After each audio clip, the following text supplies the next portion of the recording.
ಆತ್ಮೀಯರೇ, ಹುಟ್ಟು ಹೇಳಿಯೇ ಬಂದರೆ ಸಾವು ಹೇಳ್ದನ್ನೇ ಬರ್ತದೆ.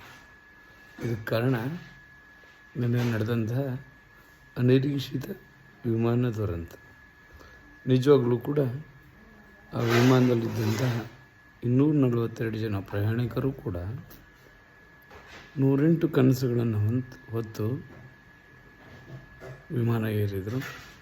ಯಾರೂ ಕೂಡ ನಿರೀಕ್ಷೆ ಮಾಡಿರಲಿಲ್ಲ ವಿಮಾನ ದುರಂತಕ್ಕೆ ಈಡಾಗ್ತದೆ ಅಂತ. ಪೈಲಟ್ಗೆ ತನ್ನ ಮುಂದಿನ ಗುರಿ ತಲುಪುವ ಉದ್ದೇಶ ಇದ್ದರೆ ಪ್ರತಿಯೊಬ್ಬರಿಗೂ ಕೂಡ ಅವರು ತಲುಪಬೇಕಾದಂತಹ ಸ್ಥಳದ ಬಗ್ಗೆ ಯೋಚನೆ ಮಾಡ್ತಾ ಕೂತಿರ್ತಾರೆ.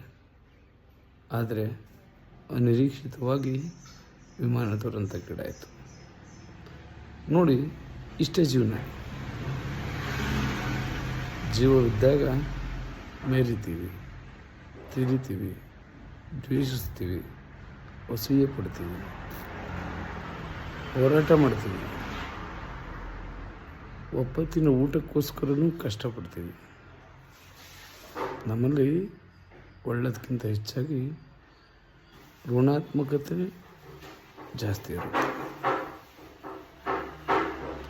ಹೇಗೆ ಬದುಕಬೇಕು ಅನ್ನೋದು ಕಲಿಯೋದಕ್ಕಿಂತ ಹೇಗೇಗೋ ಬದುಕಬೇಕು ಅನ್ನೋದನ್ನು ಕಲ್ತ್ಕೊಂಡಿರ್ತೀವಿ.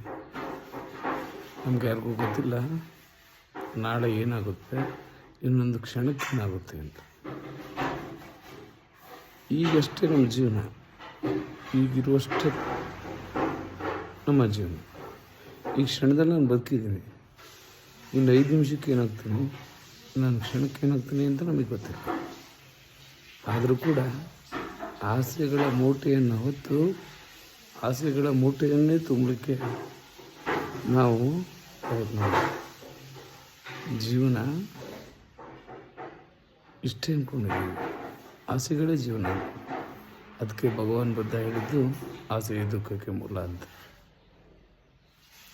ಆದರೂ ನಾವು ಧನಾತ್ಮಕ ಚಿಂತನೆಯಲ್ಲಿ ಬದುಕಿ ಧನಾತ್ಮಕವಾಗಿಯೇ ನಮ್ಮ ಅಂತಿಮ ಯಾನವನ್ನು ಮುಗಿಸಿದರೆ ನಮ್ಮನ್ನು ಕೊನೆ ಪಕ್ಷ 4 ಜನ ನೆನಪನ್ನು ಇಟ್ಕೋತಾರೆ ಅಂತ ಹೇಳ್ತೀನಿ. Thank you.